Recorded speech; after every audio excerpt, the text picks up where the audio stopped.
Assalamualaikum warahmatullahi wabarakatuh. Nama saya Muhammad Yusuf Setiawan. Di sini saya akan menerangkan struct berjenis array of struct.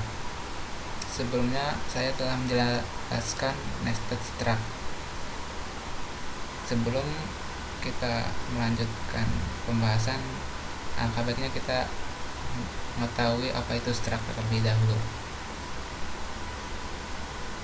Struct pengertiannya. Definisi struct sendiri adalah kumpulan dari variabel yang dinyatakan dengan sebuah nama. Dengan sifat setiap variabel dapat memiliki tipe yang berlainan.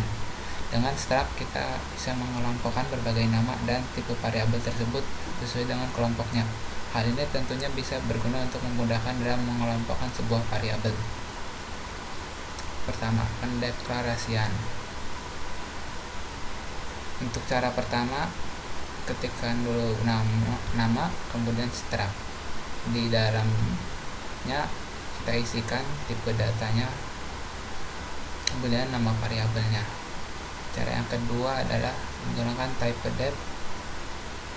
Dengan cara typedef struct, terus isikan di dalamnya tipe data berikut namanya.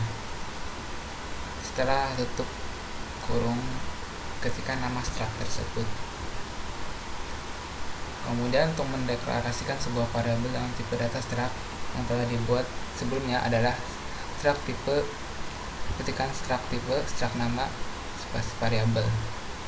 Jika pendeklarasian struct sebelumnya menggunakan typedef, maka untuk mendeklarasikan sebuah variabel dengan tipe data struct adalah tipe, struct nama, kemudian variabelnya. Dan untuk mengakses sebuah struct dengan menggunakan operator titik, maka ketikkan nama variabel, dan struct dengan titik nama variabel elemennya. Jenis pertama ada nested struct. Kemarin kita telah menjelaskan nested struct. Kemudian struct of array, sebuah struct yang di dalamnya terdapat variabel dengan tipe data array. Array of struct. Di sini saya akan menggunakan contoh array of struct. Array of struct sendiri adalah sebuah array yang setiap data elemennya bertipe struct, umumnya dipakai untuk menyimpan objek data yang struktur, misalnya data mahasiswa, karyawan, buku, barang, dan sebagainya. Array of struct. Variabel struktur dapat dideklarasikan sebagai array sehingga dapat menampung variabel struktur dengan jumlah variabel lebih dari satu. Cara deklarasinya maupun inisialisasinya sama dengan cara mendeklarasi dan menginisialisasi variabel array biasa. Perbedaan array biasa dan array of struct.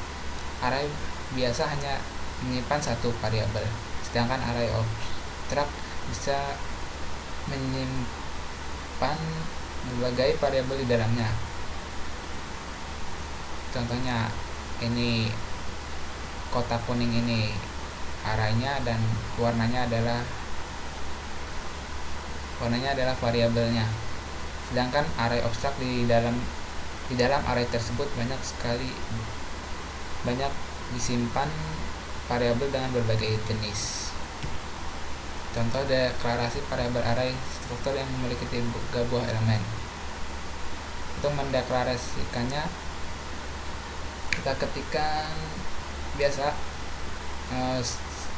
ketikkan struct, terus namanya, kemudian dikasih indeks, karena contohnya ini kita buat 3. Penggambarnya seperti ini: kampus indeks 0, kampus indeks 1, kampus indeks 2, dengan isi variabelnya sama.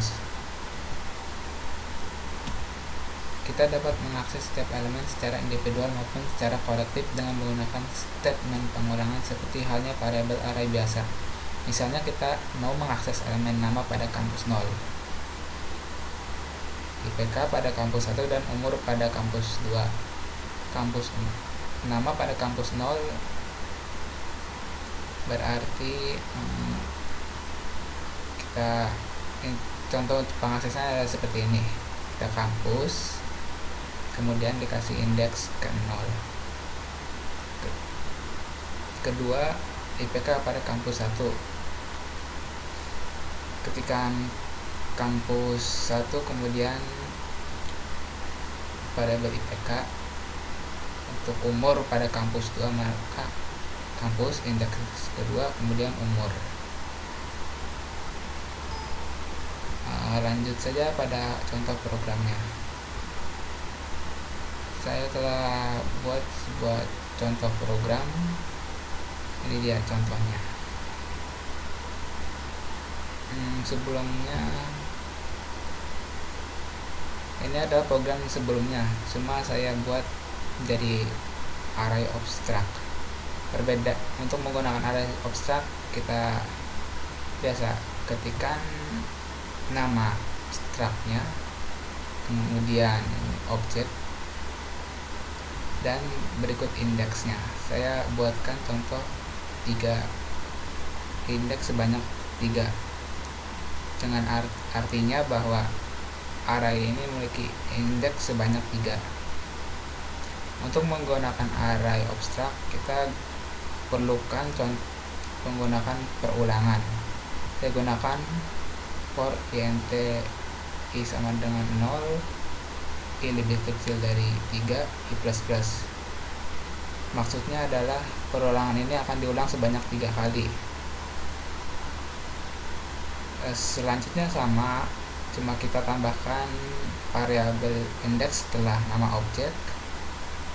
Kemudian juga outputnya juga kita gunakan perulangan sebanyak 3 kali, dan gunakan indeks setelah nama objeknya.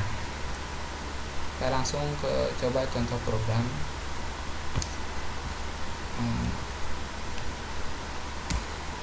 Kita inputkan pertama nama, contohnya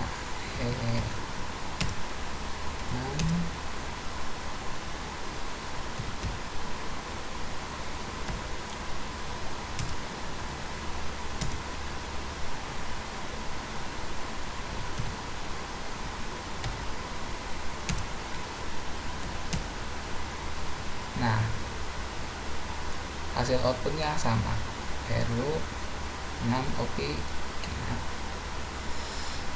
Intinya kita hanya perlu menambahkan penulisan array, kemudian berikut indeksnya pada setiap deklarasinya.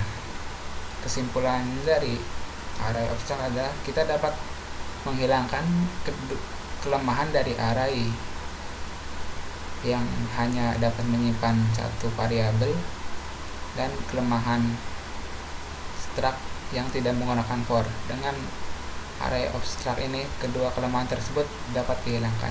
Sekian dari penjelasan saya, kurang lebihnya mohon maaf. Wassalamualaikum warahmatullahi wabarakatuh.